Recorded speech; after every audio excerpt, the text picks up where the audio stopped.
Page 312 is from a Quartet number 4 in D minor by Mozart. String quartet, they tell you the violin, 2 violins, viola, and cello.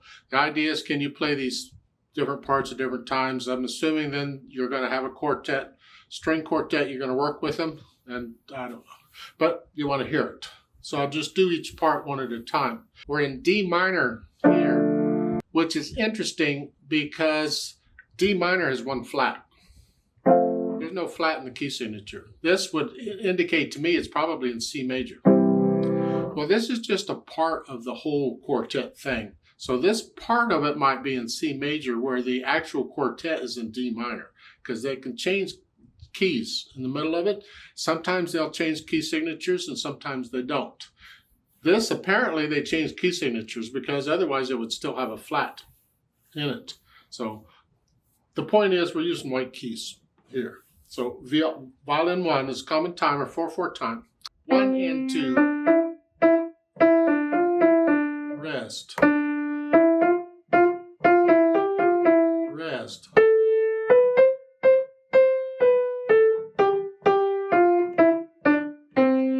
It's got a scale at the end. The violin 2 is in harmony with that.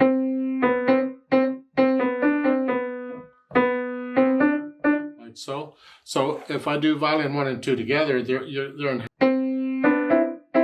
here. And third. Now here.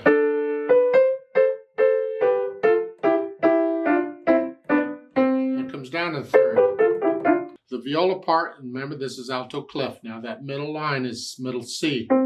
So the line below it would be an A. And the bottom line would be an F, and that is right above that, so that's G. And we're just doing it that. 2, 3, 4, 1, 2, 3. 2, 3, 4, 1, 2, 3. And then this comes up here, here. Because remember, the middle line is middle C. This is the next line up, it's here. Then 2. So that's the alto. And then you could play that with these other parts if you want. And then remember this goes up. Then go. And this goes up. They get in each other way to play them, but you can hear the harmonies. Then, of course, the cellist is doing this. Just boom, boom, boom, boom, up, going back and forth. You want to hear them all? I like to hear the bottom and the top. And the viola gets that other part. And then here. For the viola part, and then the other.